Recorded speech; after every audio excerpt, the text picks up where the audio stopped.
Those of you who know me know that I am learning to deal with technology. And so this is the second time that we're doing this Facebook Live.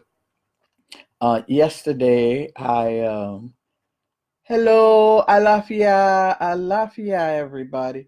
Yesterday, I came on briefly to let folks know that I was going to come on today.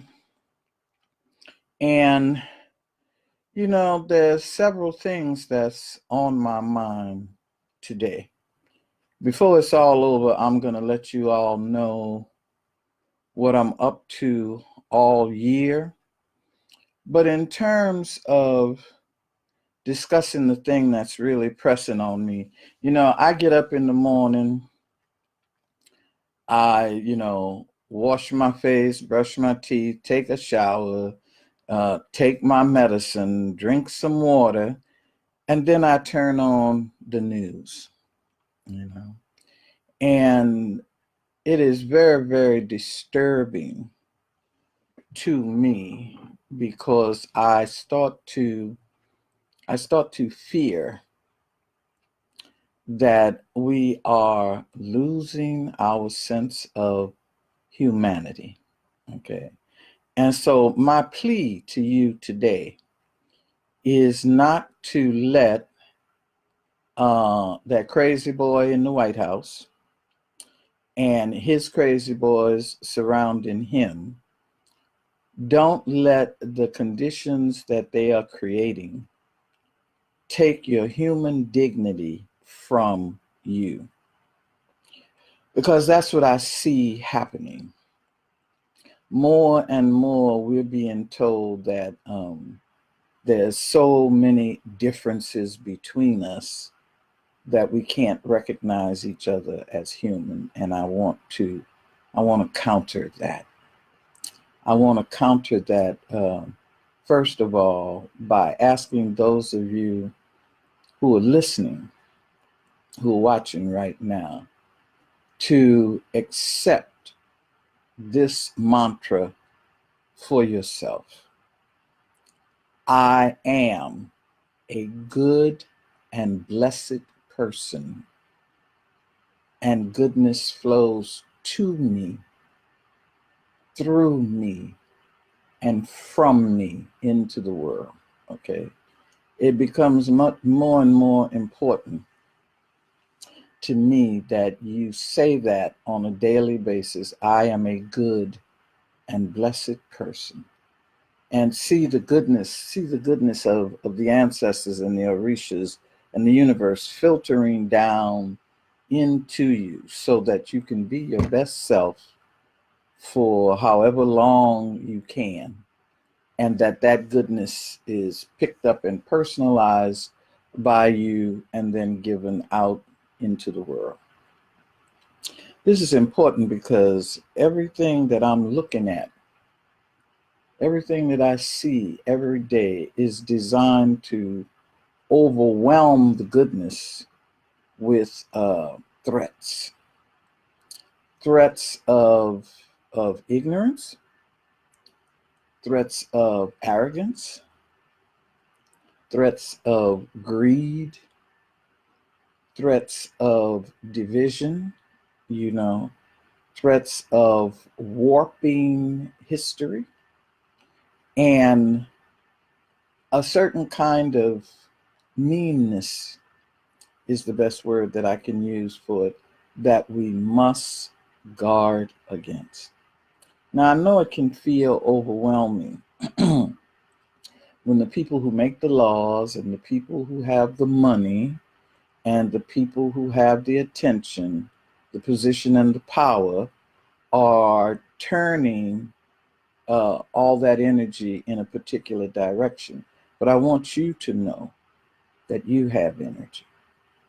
I want you to know that you have power. I want you to know that the river and the ocean is made up of billions of drops of rain, and you're one of those drops. I'm one of those people who always believes that I can do something about anything. And so, I wanna entice you to do three things. Item number one, connect with your ancestors. And as we go into this, some of us will say, well, some of my ancestors were wonderful, and some of us will say, well, my ancestors were terrible, or my ancestors were this, that, or the other. Your ancestors are spirits who came and lived on earth as humans and who gathered experiences, knowledge, and wisdom and returned to spirit. So I know that they can advise you and help you. So bring that energy in from your ancestors. I know that you are a person with Ashe, with personal power. Okay, and this is another trick that they play on you. We have a culture that has defined who is worthy and who is not. Okay, and that is foolishness because energy is flowing through all of us. So I say to you, whatever it is that you enjoy doing, that you do well, and that your community recognizes you for, that is your ashe. And nobody should take that from you. Okay. And you have to value it, and your community values it. So, for me, the sister who can cook a good meal and make everybody feel loved and at home and nourished is as important as those fools sitting in the White House, or the ones who are, shooting off into space, or the ones who are counting all the money at the bank, because what they do is not the only aspect of life. We are all part of life. And most importantly, I want to ask each of us, when you encounter another person, see a human being in front of you. See a human being who has a spirit, okay? And sometimes some of us are wounded and need healing, and some of us are wounded healers.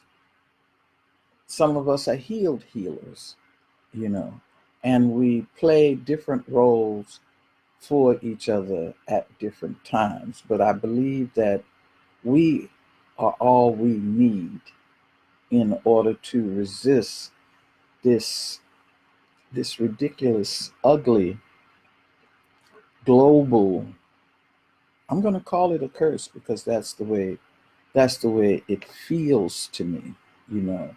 At the core of it is greed. Our Mother Earth has given us enough that if we used it wisely, everybody could be healthy. Everybody could be expressing their creative self, and everybody could be loving on whoever they want to be loving on. Okay. But make sure you are aware of the games that are being played, be aware of the imbalances that are being created.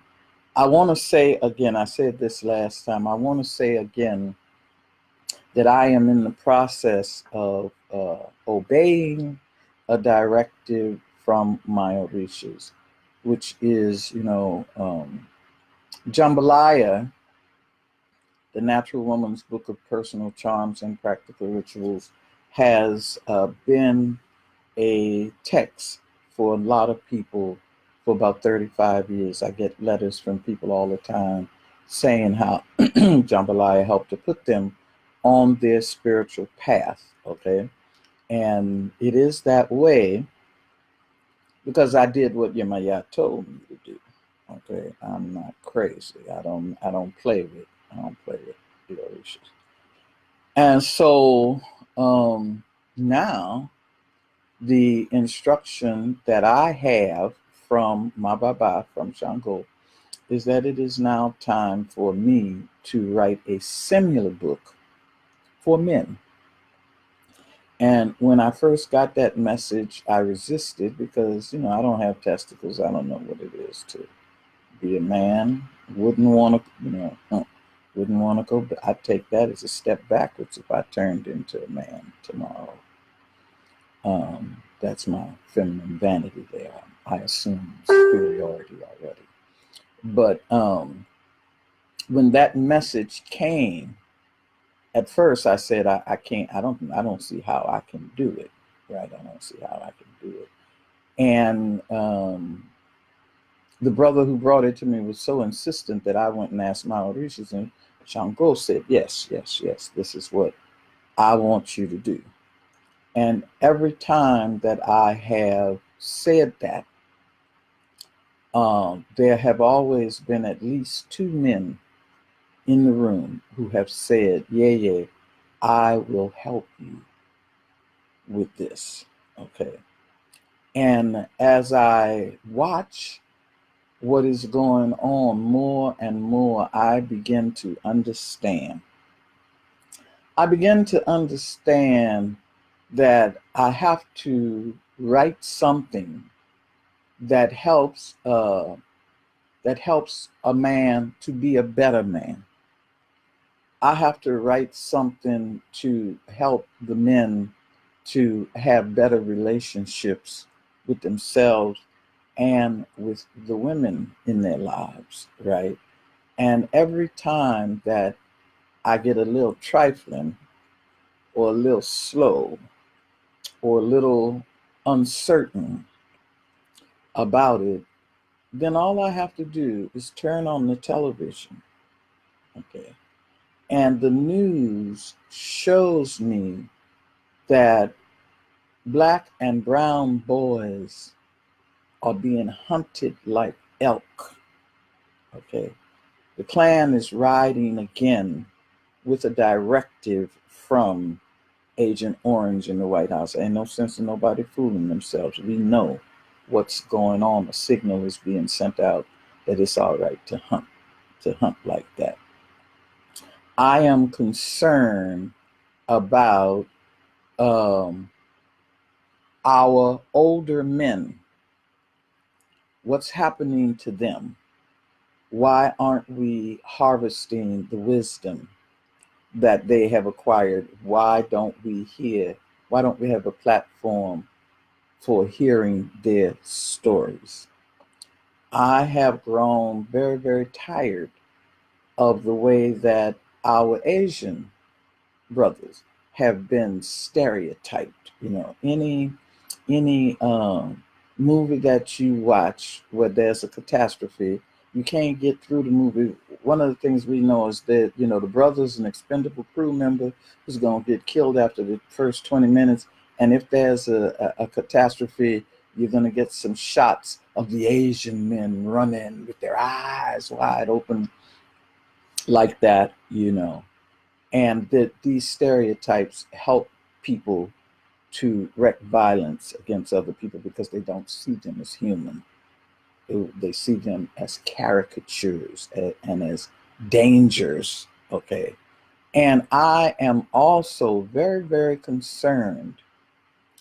Something is really, really wrong because you cannot go to the theater, you cannot go to a concert, you can't go to school, you cannot go to church without some alienated young white boy walking in and killing everybody.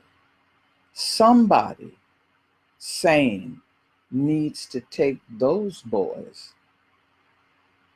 and do something with them. This crazy violent alienation needs the work of rites of passage, needs spiritual guidance, needs mother, father, brother, sister, aunt, uncle love in order to heal that. I remember I was having a conversation with one of my omos and one of the elders in my community. I would have to look up the Odu again, but there was a year when we did the divination for the year, and the Odu that arrived was interpreted to say, those of us who are aware and doing the work of spirit must not rest on our laurels, because those who are not yet in harmony have the power to cause a crack in the calabash of the world. And I remember that year because as we divined and looked at the what were the rituals that we needed to do, one of the things we did was blew the trumpet to call people from all traditions to come together and pray for the welfare of the earth, to release negative energies that were separating us from each other, and to look at ways to overcome fear and wounding. Now, what's very, very interesting to me is it was said that the people who were still holding negative energy had the power to cause a crack in the calabash of the world.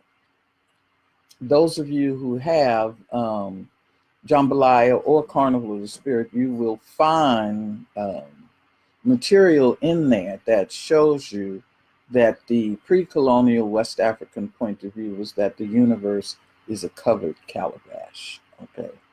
And that year, very interestingly, there was a 3-inch crack in the ocean that caused a tsunami.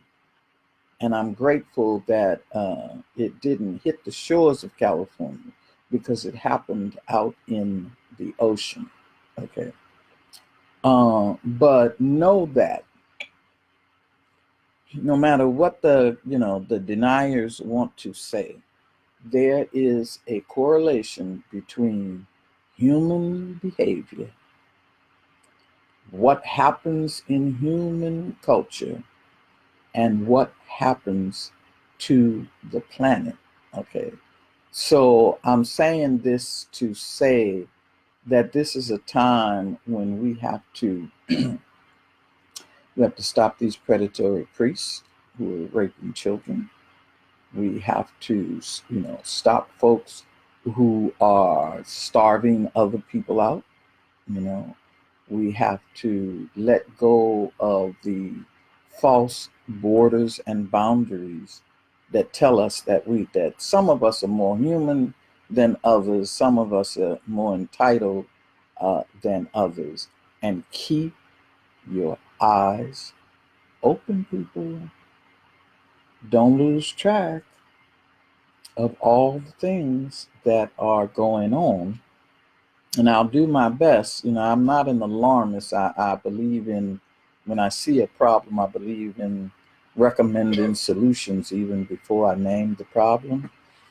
And today I have these 3 recommendations. That is, allow the wise energy of the ancestors to come into you, to be used by you, and to pass from you into your community and into our world.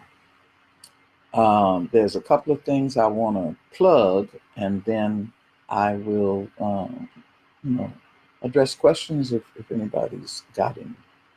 First of all, I want to recommend those of you who have Hulu on your computer or on your TV to take a look at the remake of the story Roots. It is a miniseries. It is being exquisitely done. It is being, the facts are being authenticated, and the look of the thing is being updated. I think that with the creation of Black Panther and some of the other things that are coming, we are now in a place where we can tell the truth of everybody's history, keeping in mind the vicissitudes of human life, knowing that we all go through different things, and truly respecting what the ancestors created. So, the thing that's going to be clearest when you see the new Roots, it will kill that notion that, Black people were savages before the Europeans came, that the only interaction we had with Europeans was the slave trade. I mean, just all kinds of things have been set aright with new information and greater technology to get that across. Okay. The other thing I want to do is, if I can find the piece of paper, I'll put all of this on. I want to say that I have a number of things coming up this year, and I'm telling you about it much in advance. Okay, let me be real clear. I have online classes. I have a Patreon page. I'm going to be doing these live streams. You'll be able to find out what's going on Twitter and all these different places. It's 16 hours. Okay. It's in the comments. Okay, and it's in the comments. You'll be able to see all of that. But it is imperative that we have real face-to-face time in person together. Okay? And so, I have things listed here, places where I'm going to be this year. And each time I will remind you, because I want to see you physically. Now, I know after the government shutdown, which shut down a lot of my income, I know that all of us are struggling to get back on track financially. So I'm recommending that, if you're taking online classes or you got the Patreon page or whatever, you look at where you live and try to meet me at those places so that we can be together physically. So the first thing I want to call your attention to is Row Camp in Connecticut. I'm going to be there March 8th through 10th doing the Goddesses, Queens, and Spirit Women work, where I show you the relationship between the female Orisha, between great queens, how that energy of that Orisha manifested in that woman, and then how it manifests in you. Okay, those of you who are my students, you have the special invitation that is not posted on Facebook, but if you've received an invitation, I hope that I will see you there in the Bay Area, April 5th through 7th. And this is something that will happen with my students at different times. We will have rituals for my students, real-time rituals, because whatever I'm teaching you online, I need to see you do it in person. Okay, I need to see you do it in person. Of a special interest is May 24th through 26th, the Sacred Waters Retreat in Nashville. If you live in the Midwest and you can make it to the Sacred Waters Retreat, please do.